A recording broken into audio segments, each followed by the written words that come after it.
मेरा नाम विजय शंकर है and today I wanted to talk to all of you about this constant effort by various governments down the years to change the curriculum। और इतिहास एक ऐसा subject है जिसको लोग बहुत बदलना चाहते हैं। कुछ ऐसे मुद्दे हैं या कोई टॉपिक है तो कोई सरकार ऐसी आएगी जो चीज़ों को इंक्लूड करेगी अपने हिसाब से, जनहित में भी। और कुछ ऐसी सरकारें रहती हैं जो जो इतिहास के प्रूवन कैरेक्टर्स हैं, जो हमारे रोल मॉडल्स हो सकते हैं तो या हैं, उनको वो पूरी तरह से बदलती है, पूरा करिकुलम से हटाने की कोशिश होती है और उस पर कंट्रोवर्सी क्रिएट की जाती है। फॉर एग्जाम्पल टीपू सुल्तान ने भारतीय इतिहास में और भारत को अंग्रेजों से मुक्त रखने में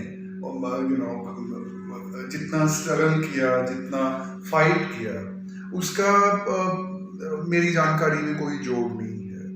और it's a proven fact that Britishers यदि किसी से सबसे ज़्यादा खौफजदा थे तो वो टीपू सुल्तान थे। और टीपू सुल्तान ने ब्रिटिशर्स को काफी वक्त तक रोक के रखा। जो उनका स्प्रेड जो उनके प्लान्स थे कि पहले वो ट्रेडर्स के रूप में आए, फिर इंडिया को अपनी एक कॉलोनी बनाने के प्रोसेस में थे, उसको बहुत रोक के रखा। लेकिन आज की तारीख में पिछले 10-15 वर्षों में बहुत सारी कंट्रोवर्सीज क्रिएट की गई टीपू सुल्तान के नाम पे कि उनको टेक्स्ट बुक्स में रहना चाहिए, नहीं रहना चाहिए, उनका जो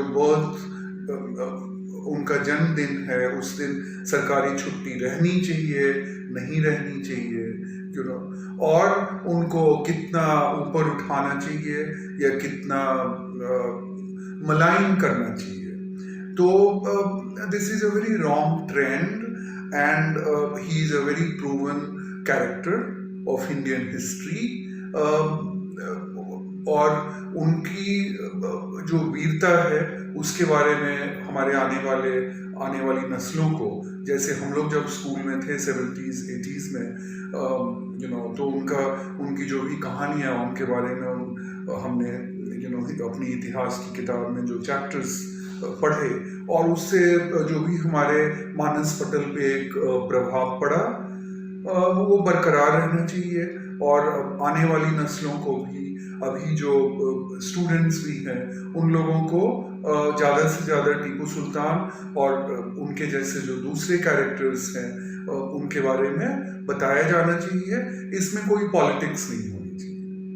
अच्छा विजय भाई, आप टीपू सुल्तान के टाइम में और भी लोग थे ना जो अंग्रेज़ों के खिलाफ होंगे, उनका कैसा कैरेक्टर है और कौन लोग साथ दे रहे थे उनका?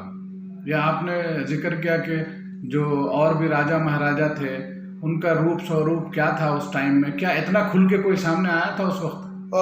मुझे नहीं लगता है, क्योंकि बहुत सारे राजा महाराजाओं में एक होड़ लगी हुई थी कि कैसे ब्रिटिशर्स को के साथ हुआ जाए, उनसे किस तरह से प्रोटेक्शन हासिल की जाए। लोग बड़े बड़े एग्रीमेंट्स साइन कर रहे थे जहाँ पे उनको अपनी आर्मी रखने की इजाज़त नहीं थी और ब्रिटिशर्स उनको armed support for lot of trade benefits, lot of financial benefits provide करते थे। तो टीपू सुल्तान एक तरह से एक इकलौता इस तरह का इतिहास में कैरेक्टर था अपने दौर में, जिन्होंने जो अपनी अखंडता और अपनी वीरता का परचम काफी लहराया। और उसमें उस तरह की कोई धार्मिक भावना के तहत उन्होंने वो सब नहीं किया। He was a very secular, person. India as a nation must be very different at that time. So I won't say that he was a nationalist or something, but then he was a very good, very brave, very modern, warrior king of his times.